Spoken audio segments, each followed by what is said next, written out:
Hello and welcome, and as always it's wonderful to have you with me.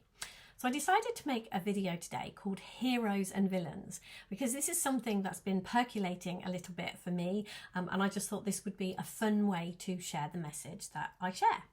Because I don't know if this is just me, but we all like the idea of being a hero. We want to be a hero, the one that defeats the villain, the one that beats that thing that makes us miserable, the thing that makes other people miserable, the thing that if we believe if this changed in the world, then the world would be a better place, it'd be a great place to live. And we want to be the one who changes that so that we can feel good about ourselves. Because we've been conditioned to believe that we need a reason to feel good about ourselves. And if I remember, I'll come back to that at the end of this video. But what I've been seeing, what I want to invite you to see, and I know, a lot of what I'm sharing invites us to see that the only villain there is ourselves. And the things that we see in others, the things that we don't like in others and we don't like in the world, are the things that we don't like in ourselves. So we resist them things and we push them down and we hide them and we pretend we don't have them, because the person we want to hide them from the most is ourselves. And a spiritual journey, this journey that we're on here, this journey that everything I talk about is about, this spiritual journey is an invitation to look at those things, to have the courage to be honest with ourselves about these things that we have within ourselves, and actually to make those changes instead of trying to change the world out here and other people, to actually make those changes within ourselves, because that's the only place that real and sustainable change can happen. And we are going to keep on seeing these things in other people and in the world. We're going to keep on attracting that stuff, all the things that we don't like, until we're prepared to see these things that we see in the outside world and in others, until we're prepared to look at that within ourselves and make the changes there. These things will continue, because we're going to attract the things that we judge until we stop judging those things. So if we continue to fight against something for long enough, what happens to us is we become that thing that we're fighting against. For example, imagine that you believe that your partner isn't loving enough and you want your partner to be more loving towards you. So you start by pointing this out to them and explaining and talking about wanting them to be more loving, and you continue in that vein until you're the one not being loving.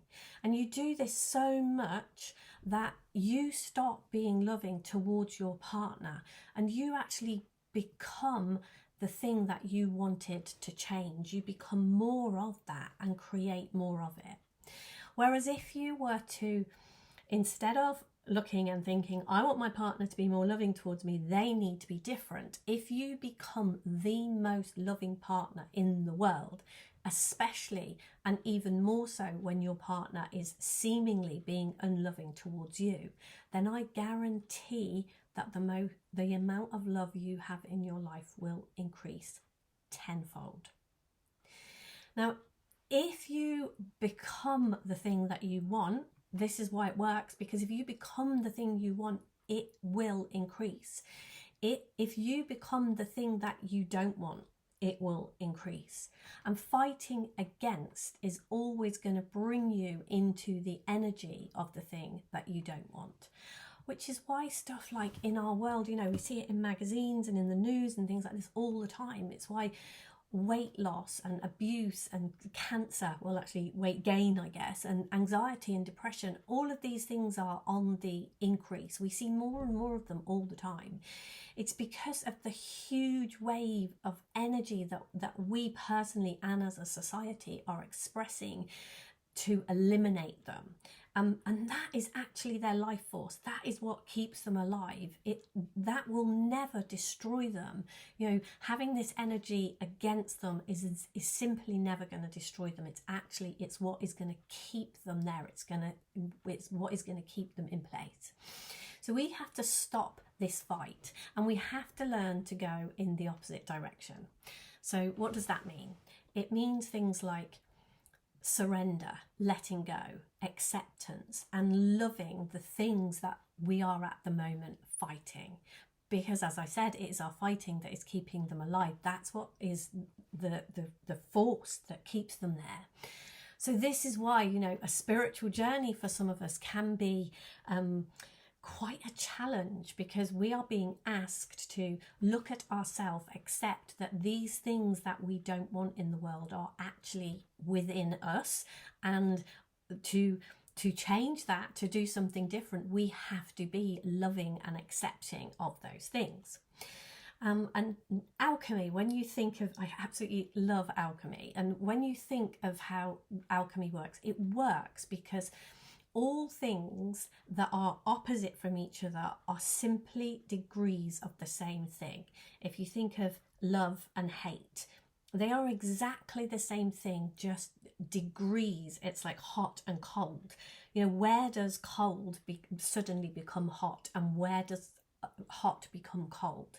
They don't actually change. They just change in degrees of what they are and become something else. So that is what alchemy is, and that is why it works and how it works.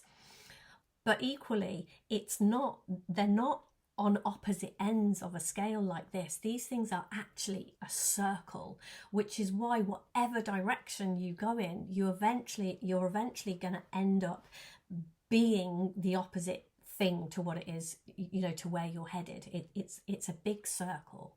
And if we want to break that circle or these cycles that we find ourselves in, it takes love, acceptance, forgiveness.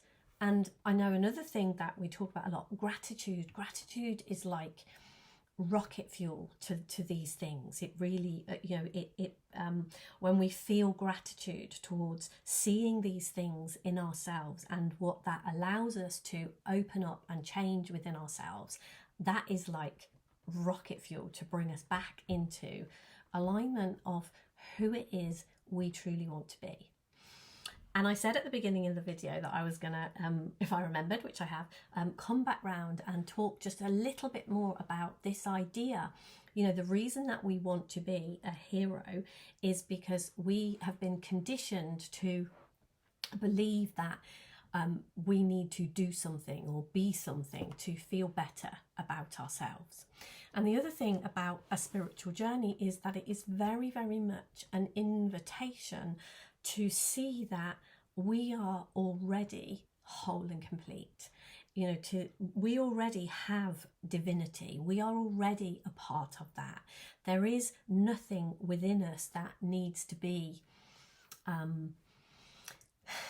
we don't have to do anything to earn love and connection and all of those things that we yearn. We just have to, this change that we make, this alchemy, this stuff that we do, comes through love and acceptance and forgiveness and gratitude, because those are all things that we are like corks in the water, and you know, all of our thinking and all of that fighting holds that cork down. And things like surrender and forgiveness and all of those things it's a letting go, and that cork will automatically float to the top of the water. We are already beauty and love and acceptance, and you know, by grace we find our way back there. So hopefully there was something useful in that, and if you truly want to be a hero, be your own hero, be this for yourself, be that change that you want to see in the world. Take care, have an amazing day, and hopefully I will see you somewhere soon. Lots of love. Bye for now.